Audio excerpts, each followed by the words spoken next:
What is up, everyone? It's Quinn here, and in today's video I'm going to be hitting you guys with my week 4 running back rankings a day earlier than normal, but same thing, going to be going through the top 36 running backs, splitting these players up into tiers just so you can kind of see, how I have these players grouped. If you all enjoy the content, hit that like button, subscribe to the channel. I'll also have my top 36 wide receivers, so go check those out if you are interested. Any questions, drop them down below. I'll make sure to get back to every single person who comments. But let's just dive right into the rankings. We're going to start it off with my 3 tier 1 running backs. And actually, just before we get into that, I do just want to address a few injuries here.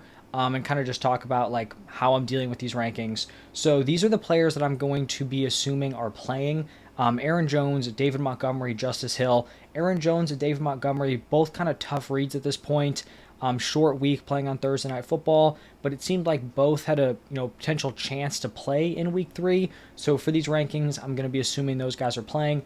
I'm also going to assume that Justice Hill is playing, just because if Justice Hill doesn't play, I'm really just not interested in any of those Ravens running backs. So I'll just kind of throw him in these rankings as if he is playing.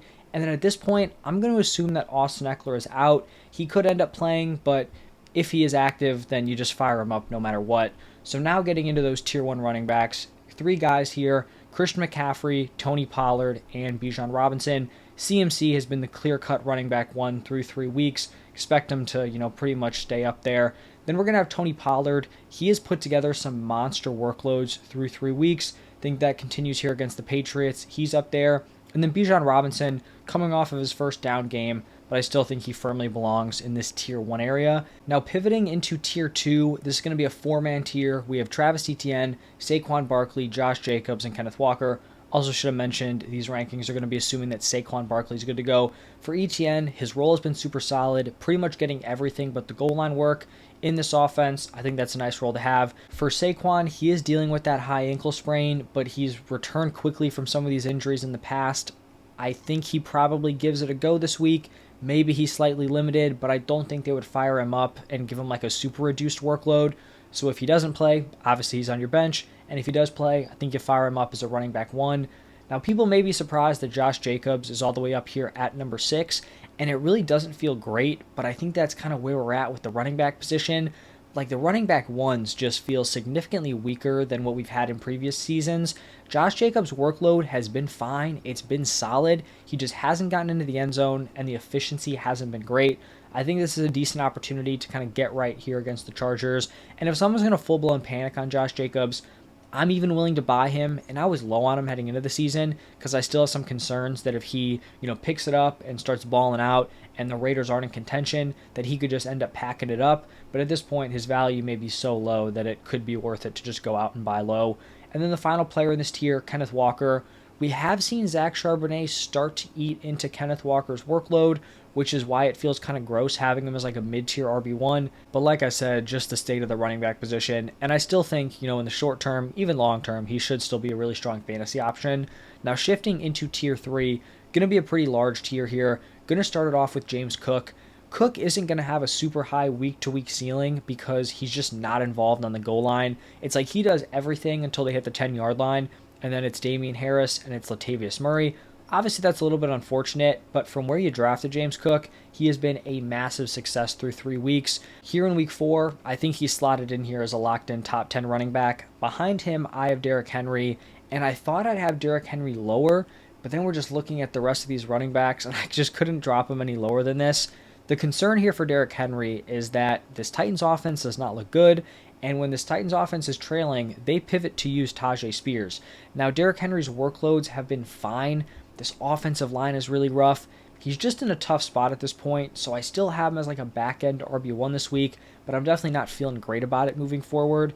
Number 10, I have Zach Moss. He has had back-to-back weeks with insane workloads, and he hasn't just had insane workloads and put together like limited efficiency, just getting carried by volume. He has looked really strong through 2 weeks here, so I think you fire him up as a strong running back 1. Similar story to the guy after him with Kyren Williams, just locked into this total workhorse role. Really like Kyren Williams as like a fringe RB1 in the short term. After Kyren Williams, we're going to have Raheem Mostert. I still think he belongs in like this fringe running back 1 tier. It does seem like Devon Achane. I got to fix that. I've been calling him Achane. That's what he was called in college, and now it's Achane, so I'm glad I recognized it there.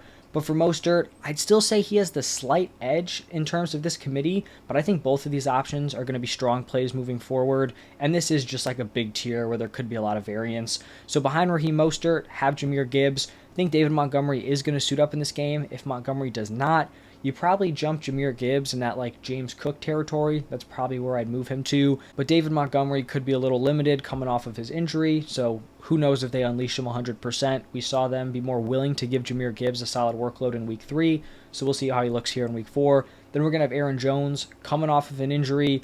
He's never really been like a huge workhorse for the Packers, so we're not really expecting that.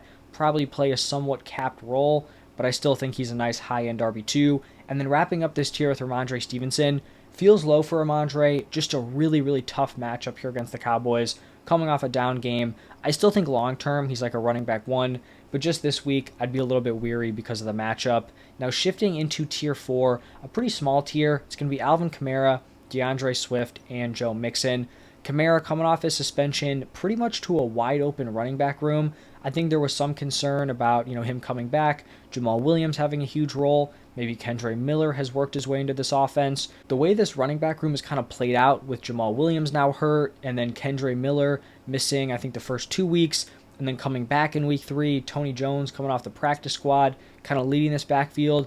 I feel like it's just set Alvin Kamara up to slide in as the clear number 1. I still think you're going to get Kendre Miller in there, on some early downs. But I feel like Alvin Kamara is a very strong play here, even though it's his first game back off the suspension.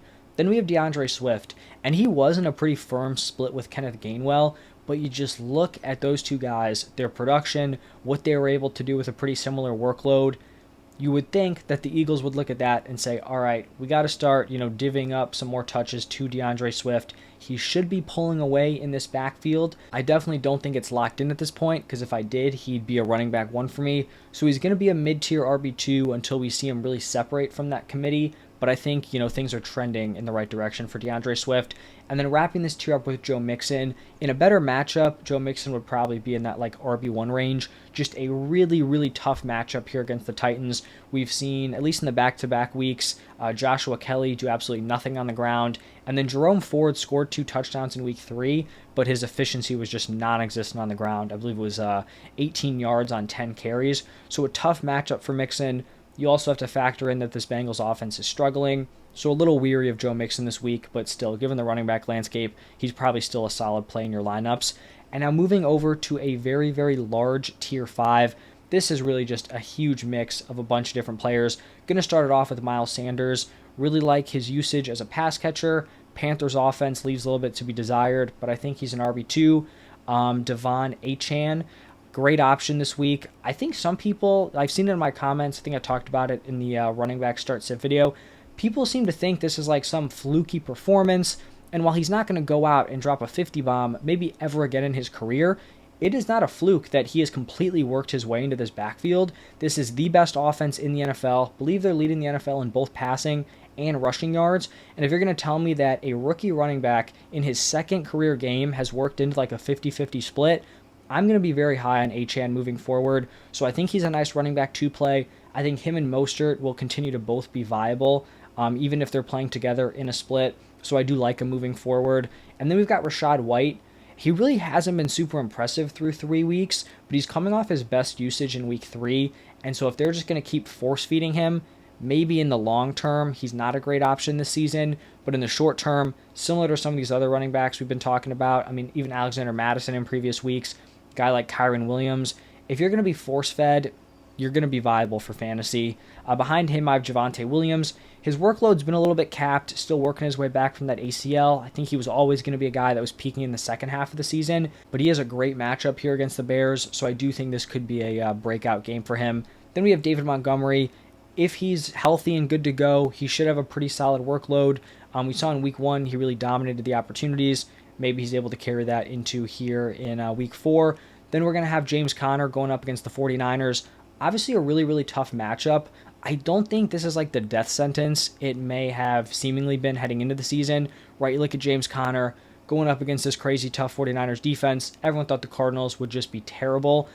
They really haven't been that bad, especially offensively. They've surprised some people. I still don't think they're going to go in here and light it up against the 49ers, but I do think he's totally playable, especially because he's pretty much operating as a 3-down workhorse, also has some receiving usage, so I still think he's an RB2 this week. Behind him, we have Brian Robinson, coming off a tough game script against the Bills because they were just getting lit up. The issue here for Brian Robinson is that this is another tough game script. Don't think they're going to be, going up early on the Philadelphia Eagles. So kind of just a back-to-back tough draw here for Brian Robinson. Still think he's a running back 2 moving forward, but just kind of tough luck with the schedule here, like in the early part of the season. Then we're going to have Jerome Ford. Feels a little bit low for Jerome Ford. I'm probably higher on him than consensus. But like I said, this tier is just kind of all over the place. Things need to kind of be worked out within this group in the next few weeks. I still think he's going to be the running back 1 here for the Browns. Not overly concerned about Kareem Hunt. Not going to be a workhorse situation, but I don't think this is going to descend into like a 50-50 split. I just don't think that's going to happen. And then the final player in this tier, Alexander Mattison. He's been one of these guys who's just been completely propped up by volume. And my concern here for Alexander Mattison, compared to guys like Kyren Williams or Rashad White, is that he now has someone entering his backfield that could like legit take stuff from him, right? Cam Akers coming in. Not saying Cam Akers is going to completely overtake him, but when you have a running back who's not super efficient, like any type of eating into that workload could really negatively affect him. I think the same things could happen to Rashad White and or Kyren Williams later on in the season, but we just don't have that concern here in week 4 like we do for Alexander Mattison. And then moving into tier 6, we are going to have Dameon Pierce, Isaiah Pacheco, Joshua Kelly, and Justice Hill. Dameon Pierce, tough start to the season. His receiving usage or lack thereof has been really disappointing. I kind of liked him heading into the season. Thought he could have that 3-down workhorse potential. It has not been great. I will say the offense has been banged up, so I do think better days are ahead. But here in week 4, not really a great play. Then we have Isaiah Pacheco. I've talked about Pacheco a lot. My concerns come in with the goal line work. He's never going to be a guy who's super involved as a pass catcher. That's going to be Jerick McKinnon there. He'll have a decent workload on the ground, but he is not like the go-to guy in the red zone. We've seen Jerick McKinnon in there. We've seen CEH in there. So it really just caps his weekly ceiling, and I think it also makes his weekly floor pretty low. Behind him, we have Joshua Kelly. This has been a tough stretch here for Kelly. We had back-to-back weeks with Eckler out, and you would think like, all right, this is the week for Josh Kelly. He looked really impressive in week 1, had a strong workload even with Austin Eckler active, and then week 2 and week 3 have just been complete flops. It is a better matchup here against the Raiders, but I still don't know how confident you can feel throwing him in there. At some point, it's like you have to have some talent to pull it off, and it just hasn't happened through 2 weeks, or the 2 weeks where he's been the number 1. And then the final guy in this tier, Justice Hill. If he's healthy, I do believe he's the best option for this Ravens offense, this Ravens backfield. They're going to be splitting carries, but Justice Hill's the guy where they give him the edge in terms of the receiving work. That's going to make the difference there. And then tier 7, Breece Hall, Najee Harris. Tough having Breece Hall this low, but until he can consistently put together a strong workload while the Jets offense doesn't look like it's a JV team, or at least the quarterback, then I think, Breece Hall has to be in this spot until we see some improvement. Potentially a new quarterback coming in, that would be huge. And then Najee Harris, really tough to rank him higher than this at this point. I guess it's a decent matchup here against the Texans, but this is really turning into a very strong split between him and Jaylen Warren. The Steelers' offense hasn't been great. His receiving upside is pretty much non-existent, so this is really where Najee has fallen at this point. Then we're going to have back-to-back Bears running backs, Roshan Johnson, Khalil Herbert. We just saw the Dolphins run all over the Broncos defense. That's who the Bears are going up against. We've also seen the Bears just be terrible offensively. So who knows, what unit kind of wins out here. But I do think they're relevant as like back-end RB3s. And then the final guy in these rankings, Jaylen Warren. He's in that split with Najee. Think he's a better player.